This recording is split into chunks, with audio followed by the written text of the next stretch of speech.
Thank you, Leader. Leader, last week a group of third-level students released the findings of research they conducted into the operation of the HSE MyOptions helpline regarding the advice given to women experiencing an unplanned pregnancy. The findings of the research are truly horrifying, including evidence of the various MyOptions counsellors urging women to make their first abortion appointment, even in cases where the women made it clear that they are still very conflicted about whether to proceed with the abortion or not. It is obvious from the research that MyOptions is effectively all about abortion and not equipped in any way to talk to women who may wish to explore other options, including keeping their baby.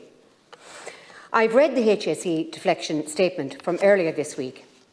I await with interest their statement on the recent evidence that has come to light about their own MyOptions hotline and what they propose doing about it.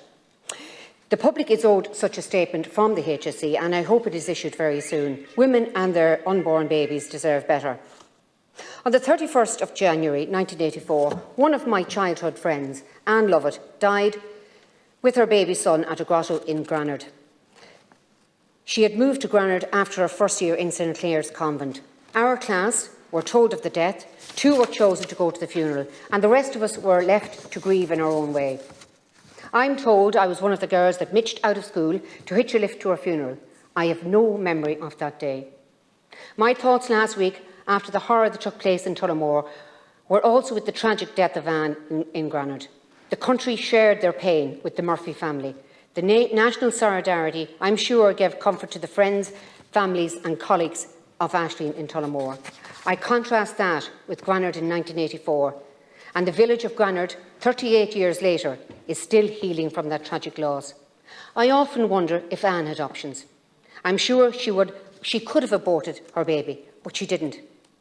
Today, we're in such a great place for young girls who find themselves pregnant unexpectedly.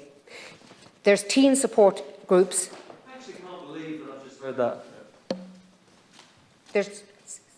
Sorry, Anne Lovett was a friend of mine. I cannot believe that I have to deal with this every single time I get up to speak in this chamber.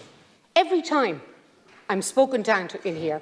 It is nothing short of bullying. Senator, your time is up. Well said, Sharon. And Gianna Care, available to help and support young girls who find themselves pregnant. These options must be given to young girls seeking options from the HSE through MyOptions helpline. I'm hoping that HSE, if listening in today, will come out strongly stating the services that they are providing gives options to those seeking it. If not, maybe they should rename the site MyOption and not MyOptions. Thank you.